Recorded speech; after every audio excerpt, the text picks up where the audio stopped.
Bismillahirrahmanirrahim. Assalamualaikum warahmatullahi wabarakatuh. Alhamdulillah, assalatu wassalamu ala rasulillah wa ala alihi wa ashabihi wa mawalah, wa la hawla wa la quwata illa billah. Amma ba'd.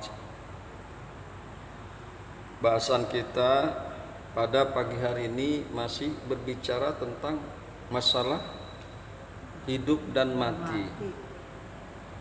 Hidup dan mati ini memang suatu hal yang sangat unik, yang memang kadang tidak bisa dicerna oleh akal pikiran kita. Tetapi memang ini harus terjadi menimpa umat manusia. Senang gak senang ya harus mati, suka gak suka juga harus mati. Tidak ada yang hidup kekal bagi umat manusia, dan siapapun yang bernyawa di dunia ini, di jagat raya, tidak ada yang kekal.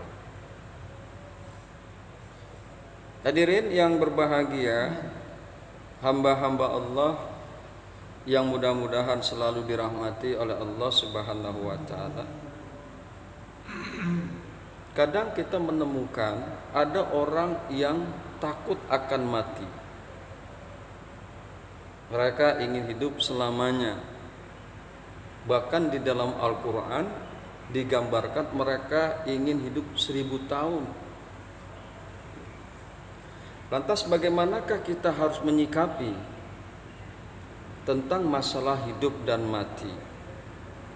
Ada satu kaul yang mengatakan, carilah duniamu seolah-olah engkau akan hidup 1000 tahun, dan raihlah akhiratmu seakan-akan engkau akan mati besok pagi. Artinya harus seimbang.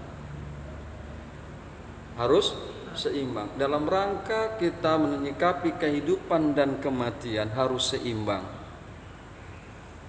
Kalau hanya dunia saja yang kita kejar, kehidupan saja yang kita kejar, maka efeknya yang sangat negatif bagi kematian. Ya. Atau sebaliknya, itu pun tidak baik. Itu pun tidak baik, karena walau bagaimanapun kita menapaki kehidupan dunia ini butuh berbagai macam keperluan. Carilah duniamu seolah-olah engkau hidup 1000 tahun.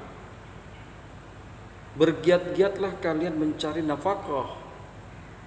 Bergiat-giatlah kalian mencari nafkah. Nafkah untuk diri kita, nafkah untuk anak kita, istri kita, dan orang-orang yang berada di bawah tanggungan kita. Seolah-olah engkau hidup 1000 tahun.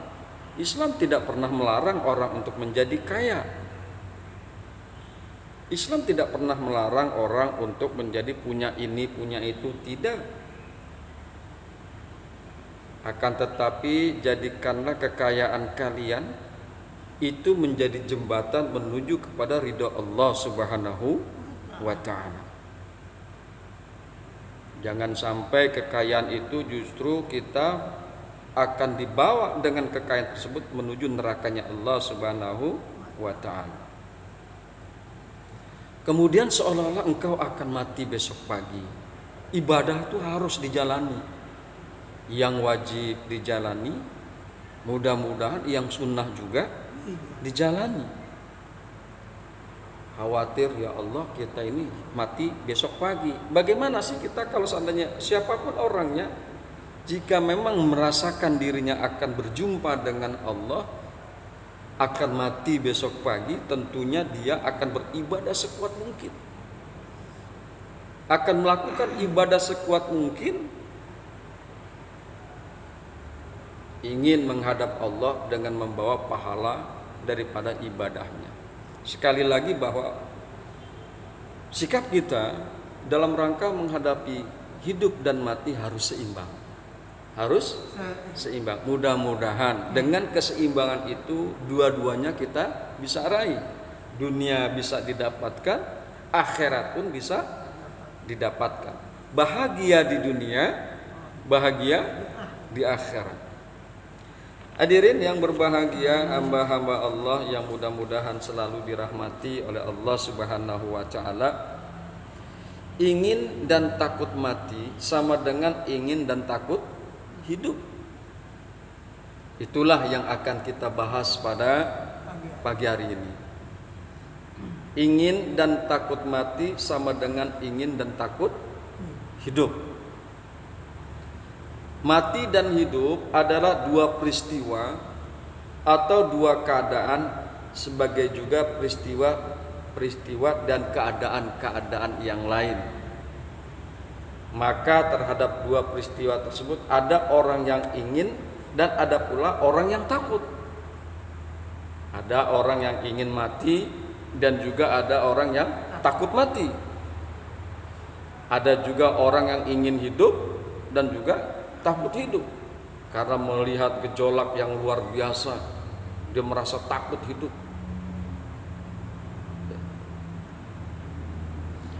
Ada orang yang ingin mati dan ada pula orang yang takut mati.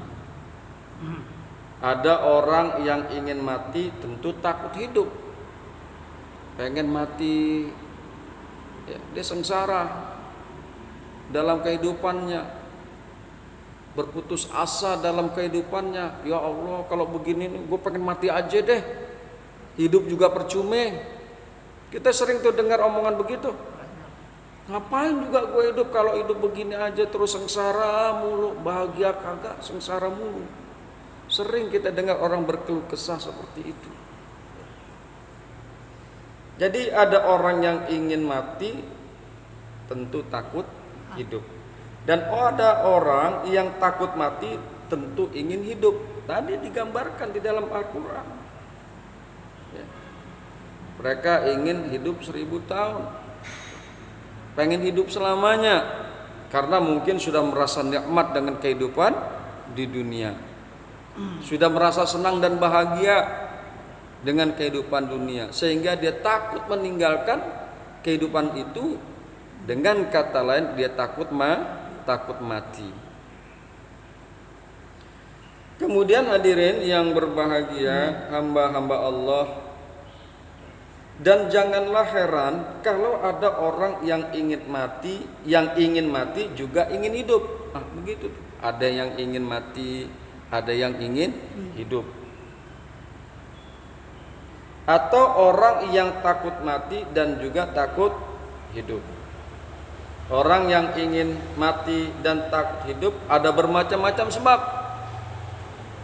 dan dasarnya ada berbagai macam sebab seseorang itu takut akan hidup ataupun takut akan mati. Mangga. Ya. Ada orang yang ingin mati dan takut hidup karena hebatnya penderitaan yang dialaminya.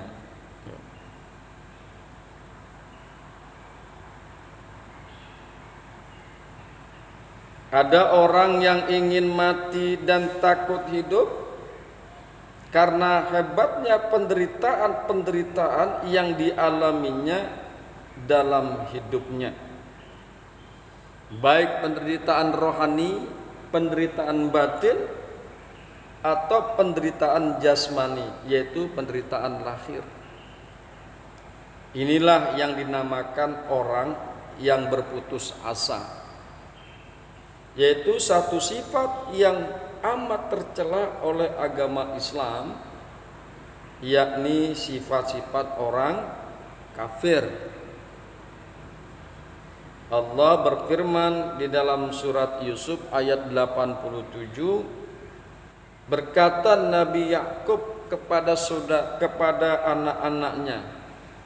Nabi Yakub alaihissalam berkata kepada anak-anaknya, hai anak-anakku, pergilah kamu mencari-cari akan Yusuf dan saudaranya. Janganlah kamu berputus asa dari rahmat Allah, karena sesungguhnya tidaklah berputus asa dari rahmat Allah selain orang-orang kafir. Ya baniya azhabu fatahassasu min Yusufa wa akhihi wa la tai'asu min rauhillah innahu la yai'asu min rauhillah illal qaumil kafirin. Itu Yusuf 87. Nah, kita sebagai orang Islam, orang-orang yang beriman dilarang berputus asa. Meskipun penderitaan dan kesengsaraan menimpa kepada kita sangat luar biasa hebatnya, tapi kita dilarang berputus asa. Kita harus selalu berharap kepada Allah Subhanahu wa ta'ala, selalu memohon kepada Allah Subhanahu wa ta'ala, sehingga kita tidak akan berputus asa. Inilah sifat yang harus dipegang oleh orang-orang yang beriman. Orang-orang Islam harus berpegang itu. Tidak boleh orang Islam itu berputus asa dari rahmat Allah Subhanahu wa ta'ala. Jika ada hal-hal yang memang tidak menyenangkan, baik itu penderitaan ataupun kesengsaraan, cari hikmahnya dan pelajari, jadikan dia itu sebagai mau'izatun hasanah untuk dipelajari, sehingga pada masa yang akan datang kemungkinan penderitaan dan kesengsaraan tersebut tidak akan menimpa kepada kita. Sekali lagi, enggak boleh kita sebagai orang-orang yang beriman berputus asa dari rahmatnya Allah Subhanahu wa ta'ala. Hadirin yang berbahagia, hamba-hamba Allah yang mudah-mudahan selalu dirahmati oleh Allah Subhanahu wa ta'ala.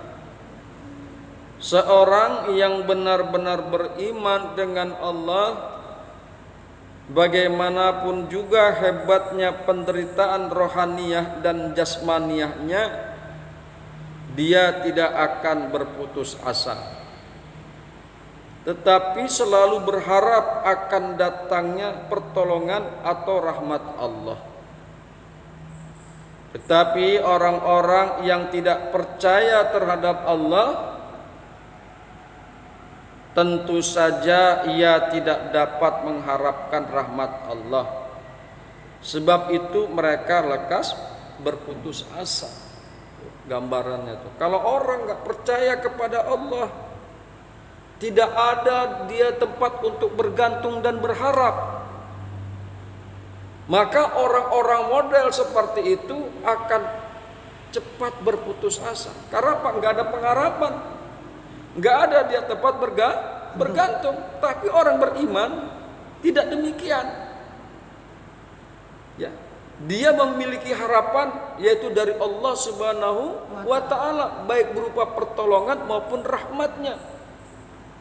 Dia mempunyai pegangan dan selalu bersandar kepada Allah Subhanahu wa ta'ala. Oleh karena itu orang-orang yang beriman dan percaya kepada Tuhan dan Allah tidak akan bisa berputus asa, tidak akan pernah berputus asa. Hadirin yang berbahagia, hamba-hamba Allah yang mudah-mudahan selalu dirahmati oleh Allah Subhanahu wa ta'ala, ingin mati dan takut hidup adalah tanda-tanda putus asa. Sedang putus asa adalah tanda-tanda kekufuran. Jadi orang-orang yang ingin mati dan takut hidup itu adalah orang-orang kafir. Tetapi ada pula orang yang ingin mati bukan karena takut hidup, tetapi karena kepercayaannya bahwa kematiannya itu akan membawa kemenangan dan kebahagiaan bagi agama, bangsa, negara, dan tanah air yang ditinggalkannya, dan pula membawa kemenangan dan kebahagiaan pada dirinya sendiri di alam akhirat, yaitu seperti matinya para syuhada atau pahlawan di zaman Rasulullah sallallahu alaihi wasallam. Menginginkan mati di medan perang, yaitu mati syahid, yaitu mati yang membawa kemenangan dan kebahagiaan bagi yang ditinggalkan dan bagi yang mati sendiri. Ini tertuang di dalam satu ayat, A'udzu billahi minasyaitonir rajim wa la tahsabannal ladzina qutilu fi sabilillah amwatan bal ahya'un inda rabbihim yurzaquna farihina bima atahumullahu min fadlih wa yastabshiruna billadzi lam yalhaqu bihim min khalfihim alla khaufun alaihim wala hum yahzanun yastabshiruna bi ni'matin minallahi wa fadlin wa annallaha la yudhi'u ajral mu'minin. Janganlah kamu mengira bahwa orang-orang yang gugur di jalan Allah itu mati, bahkan mereka hidup di sisi Tuhannya dengan mendapat rezeki. Mereka dalam keadaan gembira disebabkan karunia Allah yang diberikannya kepada mereka. Dan mereka bergirang hati terhadap orang-orang yang masih tinggal di belakang yang belum menyusul mereka, bahwa tidak ada kekhawatiran terhadap mereka dan tidak pula mereka bersedih hati. Mereka bergirang hati dengan nikmat dan karunia yang besar dari Allah, dan bahwa Allah tidak menyia-nyiakan pahala orang-orang yang beriman. Ini tertuang di dalam surat Ali Imran ayat 169 sampai dengan 171. Jadi para syuhada itu memang menginginkan mati. Memang menginginkan mati karena dia yakin bahwa kematian itu asbab dia syahid akan membawa dirinya bahagia di akhirat, akan menggembirakan dia di akhirat, yaitu mati syahid dalam rangka membela agama Allah Subhanahu wa ta'ala. Karena yakin mereka berperang membela kebenaran fisabilillah, yang pasti akan mendapat ganjaran, nikmat dan karunia dari Allah Subhanahu wa ta'ala. Mereka berlomba-lomba maju ke medan perang dan ingin mati di medan perang itu. Kalau ada di antara mereka yang tak sampai mati di medan perang, mereka pulang ke kampung halaman dengan perasaan sedih. Sedih karena tak memperoleh mati syahid yang sangat mereka rindukan, yang sangat mereka harapkan. Hadirin yang berbahagia, hamba-hamba Allah yang mudah-mudahan selalu dirahmati oleh Allah Subhanahu wa ta'ala, itulah gambaran hidup dan mati. Itulah gambaran hidup dan mati. Bagi orang-orang yang beriman, maka diajak oleh Allah dan Rasulullah untuk membela agama. untuk membela kebenaran fisabilillah. Alangkah bahagianya mereka yang menjadi syahid fisabilillah, menjadi syuhada. Karena hakikatnya mereka tidak mati. Justru mereka hidup dan mendapatkan rezeki dari Allah Subhanahu wa ta'ala. Demikian kita harus menyikapi apa yang menjadi memang masalah di dalam diri kita, hidup dan mati. Sekali lagi, dalam rangka menyikapi hidup dan mati mesti seimbang antara kehidupan dan kematian.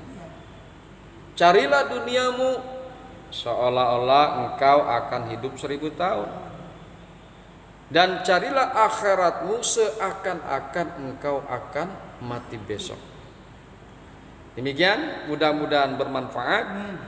Hadanallahu wa iyyakum ajma'in. Assalamu alaikum warahmatullahi wabarakatuh.